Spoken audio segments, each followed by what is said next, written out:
પાલિકાની બેદરકારી, પાલિકાની ઘોર બેદરકારી, આ વાક્ય પૂરતી આ ઘટના સીમિત નથી. આવી તો કઈ કેટલીય ઘટનાઓ ઘટે છે. તંત્રના પાપે નિર્દોષ લોકો મોતને ભેટે છે.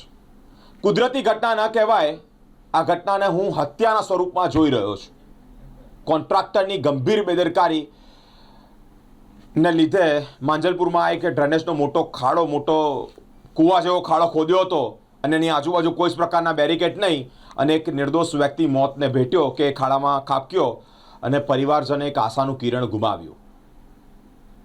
એક અરજી કરવામાં આવી હતી પાલિકાના પક્ષમાં, તો બીજી તરફ એ જ રીતે પોતાના પરિવારજનો દ્વારા, એટલે કે મૃતકના પરિવારજનો, એની પત્ની દ્વારા ફરિયાદ કરવામાં આવી.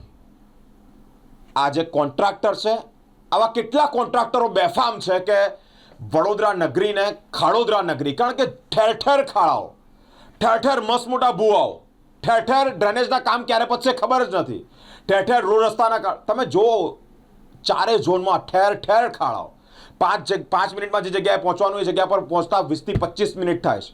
અકસ્માતો વધી રહ્યા છે, નિર્દોષ લોકો મોતને ભેટી રહ્યા છે. મોટા મોટા રોડ એ નાની નાની ગલીઓ થઈ ગયા છે. આ વડોદરાની ગરીમાં કોણ બગાડી રહ્યું છે?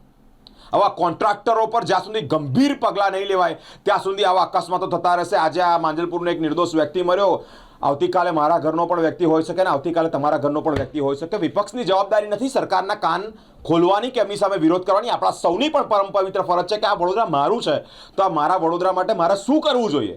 માંજલપુરમાં 42 વર્ષીય એક વ્યક્તિ આ ખાડાની અંદર ખાબક્યો. આ મોતનો ખાડો એ પેલા કોન્ટ્રાક્ટર દ્વારા જે ખોદવામાં આવ્યો હતો કે આટલો મોટો ખાડો ખોદ્યા પછી પણ કોઈ પ્રકારના બેરિકેડ નહોતા મૂક્યા અને વ્યક્તિ જે મોતને ભેટ્યો, અને તે અંતર્ગત એસીપી એ પ્રેસ કોન્ફરન્સ ગોઠવી અને નિવેદન આપ્યું છે. માનવ વધનો ગુનો આ કોન્ટ્રાક્ટર પર દાખલ થયો છે, એટલે ફરિયાદ દાખલ થઈ છે, એ પણ મને કદાચ હજુ ઓછું લાગે છે.